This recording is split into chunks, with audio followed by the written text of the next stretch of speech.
Hello students and welcome back to my YouTube channel this side Gaurangi Pundir. और आज की video में हम कवर करेंगे क्लास 12th की लीगल स्टडीज़ की unit number 7 which is legal professions in India. So we'll be covering the whole unit in this one shot. So kindly watch the video till the end. सबसे पहले इस unit के अंदर एक छोटा सा पैराग्राफ दे रखा है एडवोकेट एक्ट 1961 का. ये जो पैराग्राफ है this is the whole base of this unit कि एडवोकेट एक्ट 1961 था क्या. ये एक ऐसा एक्ट था जो इस ऑब्जेक्टिव से बना था कि हम लोग क्या करेंगे कि जितने भी लीगल प्रैक्टिशनर्स हैं इंडिया के अंदर to provide for the constitution of the bar councils and all the Indian bar councils, all the advocates, इनको क्या कर देंगे हम लोग, we will consolidate them into one single strata. So this is what Advocate Act 1961 is known as. The Advocate Act after the enactment, इस act को क्या बोला जाता है कि जितनी भी ओल्ड कैटेगरीज थी आपके प्रैक्टिशनर्स की, old categories, all the old categories of the practitioner, चाहे आपका वकील हो, बरिस्टर हो, प्लीडर हो, जितने भी ग्रेड्स का, या फिर आपका मुख्तार हो, इन सब को हम क्या कर देंगे, इन सब को हम अबॉलिश कर देंगे, ख़त्म कर देंगे और इनको एक सिंगल कैटेगरी के अंदर कंसोलिडेट कर देंगे जिसको हम बोलते हैं एडवोकेट. और ये जो एडवोकेट होगा यही प्रैक्टिस कर पाएगा, he has the right to practise and throughout the India in any court. The act recognises only one class of the practitioner, that is advocate. तो एडवोकेट एक्ट 1961 का मतलब है कि जितनी भी पुरानी ट्रेडिशनल प्रैक्टिशनर्स थे उनको क्रॉस कर देंगे, यानी कि उनको अबॉलिश करके हम लोग एक सिंगल कैटेगरी बना देंगे जिस कैटेगरी को बोला जाएगा एडवोकेट. आई होप आपको समझ आएगा कि एडवोकेट्स क्या थे. फिर उसके बाद एडवोकेट्स को सीनियर एडवोकेट्स और अदर एडवोकेट्स भी डिफाइन करा गया है, क्लासिफाई करा गया है, वो अभी हम आगे पढ़ेंगे. सबसे पहले जानते हैं कि एडवोकेट आप बनते कैसे हैं. What is the criteria to become or to be eligible to become an advocate in India. So for the enrollment of advocate, a person should be a citizen of India. Number 1, आप India के citizen होने चाहिए. Number 2, at least 21 years of आपकी age होनी चाहिए and must have a LLB degree from an Indian university. यानी कि there are 3 criterias. First, you should be a citizen of India. Second, आपकी age जो है 21 year at least होनी चाहिए. And third, you should have an LLB degree. So an advocate involved in state roles is entitled to practice in all the courts, including आप supreme court में भी practice कर सकते हो.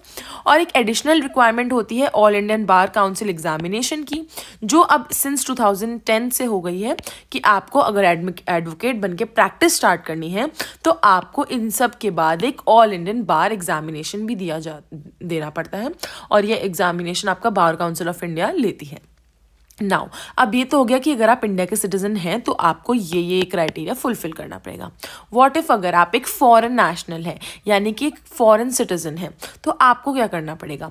तो जो ये सारे की सारे क्राइटेरिया है, जस्ट इसका आपको रेसिप्रोकल करना पड़ेगा, यानी कि reciprocal with the country of उसकी सिटीजनशिप चाहिए. यानी कि आप इंडिया के सिटीजन हो, फॉर एग्जाम्पल कोई लंदन से आ रहा है तो ही और she should have a London citizenship, उसके पास वही 21 ईयर्स ऑफ एज तो चाहिए ही, और जो LLB की डिग्री हम इंडिया की यूनिवर्सिटी से मांग रहे थे उसके पास लंदन की किसी यूनिवर्सिटी की होनी चाहिए. अब यहाँ पे आप कोई भी यूनिवर्सिटी का नहीं ला सकते, आपको वही यूनिवर्सिटी लानी पड़ेगी, फॉरेन डिग्री उसी की होनी चाहिए जो हमारे काउंसिल ने रिकॉग्नाइज कर रखी है कि येस दिस इज लीगल. और अगर आप एब्सेंस होते हैं तो फॉरेन नेशनल्स प्रैक्टिस नहीं कर सकते. यानी कि इन सब में से अगर आपके पास कुछ भी एक चीज़ नहीं है then you can not practise. और बार काउंसिल ने पहले से ही रिलीज कर रखी हैं वो सारी list of the foreign degrees जो वो रिकॉग्नाइज करते हैं, जिसके थ्रू वो क्या बन सकते हैं, एडवोकेट प्रैक्टिस कर सकते हैं. उसके बाद जो एडवोकेट एक्ट था उसने एक प्रोविजन बनाया था ऑफ 2 काइंड्स. यानी कि आपने क्या करा, आपने एडवोकेट को 2 जगह पे डिवाइड कर दिया. Advocates are divided into senior advocates and advocates on record.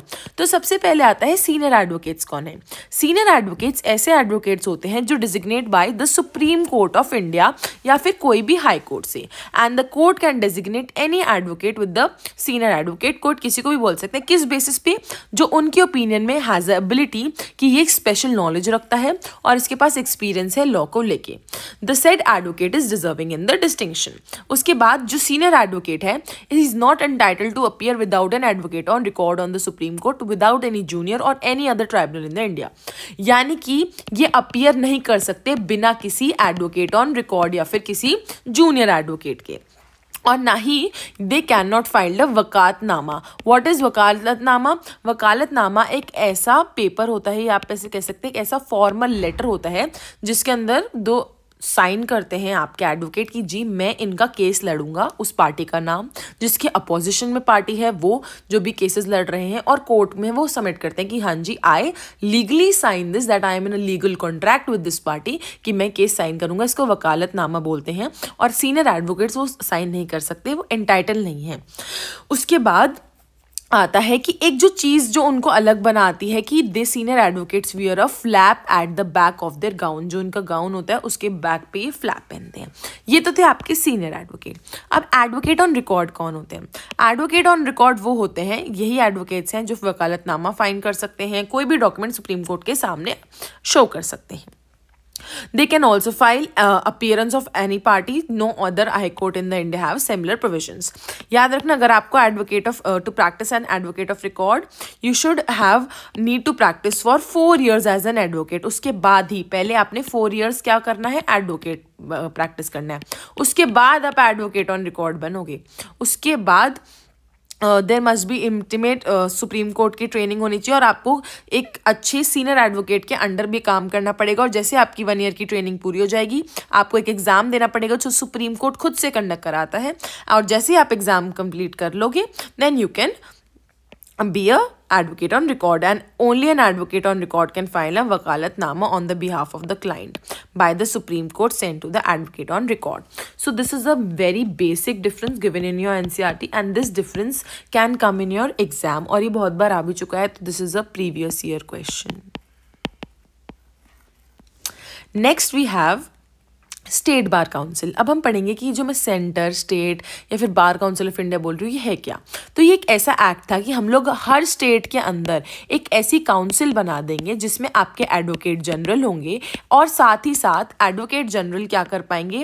As a superintendent काम कर पाएंगे, ये देखने के लिए कि उनके स्टेट में जो है वो बार काउंसिल इस तरह से काम करेगी कि उनके स्टेट में जो लॉ है वो सही चल रहा है, जो लीगल प्रैक्टिशनर्स हैं वो सही से काम कर रहे हैं। तो इनका फंक्शन यही होता है कि एडवोकेट्स को ये एडमिट करते हैं, उनके लिए रोल्स बनाते हैं, मतलब कि लिस्ट बनाते हैं, एंटरटेन करते हैं कि कोई भी केसेस ऐसा है इन एडवोकेट्स के मिसकंडक्ट के ऊपर, यानी कि लोग केसेस देखते हैं, उनके राइट्स को, प्रिविलेजेस को, सब कुछ। एडवोकेट ऑन रोल के जितने भी ड्यूटीज़ हैं या फिर जितने भी एज अ गार्डियन ये हेल्प करते हैं, उनको प्रमोट करते हैं, अपनी बार एसोसिएशंस को प्रमोट करते हैं, ये साथ ही साथ लीगल एड भी देते हैं, और उसके बाद ये लॉ रिफॉर्म्स भी प्रमोट करते हैं, यानी कि any changes needed in the law function. उसके बाद ये सेमिनार्स भी कंडक्ट कराते हैं लीगल टॉपिक्स पे बाय द जूरिस्ट, जिसकी वजह से लीगल इंटरेस्ट लोगों का बना पड़ जाए। आप कोई भी फंक्शंस याद कर सकते हैं। उसके बाद है बार council of India. The bar council of India, अब ये आ गया आपका सेंटर पे। बार council of India both the practice of law और लीगल एजुकेशन, दोनों चीज़ें ये देखते हैं, और ये रेगुलेट करते हैं। द एडवोकेट एक्ट ने इसको एस्टैब्लिश करा था with the attorney general and solicitor general as the ex officio chairman of the body. Now इसके भी कुछ रेगुलेटरी और रिप्रेजेंटेटिव फंक्शंस होते हैं विच आर वेरी इंपॉर्टेंट। सबसे पहली बात, ये आपकी जो ड्यूटीज़ हैं, एथिक्स हैं, मॉरल्स हैं, एक लॉयर को कैसे बिहेव करना चाहिए वो ले डाउन करते हैं। साथ ही साथ एक डिसिप्लिनरी कमेटी भी बनाते हैं कि बाई चांस किसी भी स्टेट बार काउंसिल से कोई गलती हो जाती है, कोई एक्शन लेना है उनके अगेंस्ट, तो ये डिसिप्लिनरी कमेटी वहाँ पे बैठती है। ये भी बताते हैं कि कौन से तरह के cases they have to deal with. ये लीगल एजुकेशन प्रमोट करते हैं, कैसे जो आप LLB कर रहे हैं, LLM कर रहे हैं, जो भी आप कर रहे हैं, ये कहाँ से? ये यूनिवर्सिटी से कंसल्ट करते हैं कि हम लीगल एजुकेशन कैसे प्रमोट कर सकें।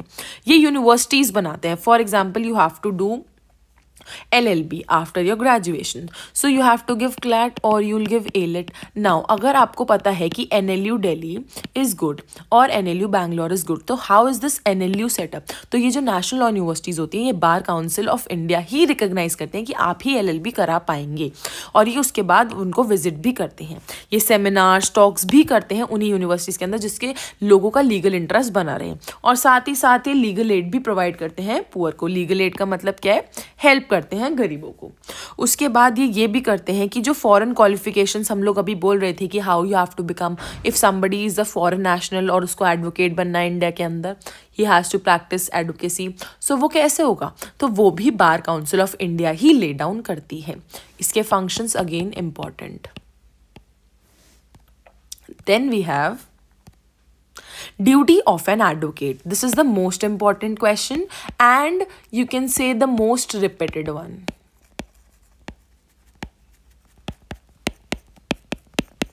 Now, हमारे कुछ ड्यूटीज होती हैं एक as a advocate. This is you can say professional duty of an advocate. तो एडवोकेट की दो तरह की ड्यूटी होती है. Number 1 towards the court, number 2 towards the client. Court की तरफ उनकी क्या ड्यूटी है, उनकी ड्यूटी है कि आप डिग्निफाइड मैनर में कोर्ट के साथ रहेंगे, एक रिस्पेक्टफुल वे में आप कोर्ट को रिस्पेक्ट करेंगे, उसको डिसरिगार्ड नहीं करेंगे. और जो जज होगा उसके साथ आप कभी भी प्राइवेट में कॉन्वर्सेशन नहीं कर सकते कि प्लीज़ मेरा ये क्लाइंट है, इसके फेवर में जजमेंट दे दीजिए, या फिर आप उसको रिश्वत नहीं खिला सकते हैं. तो डिग्निफाइड मैनर में आ गया.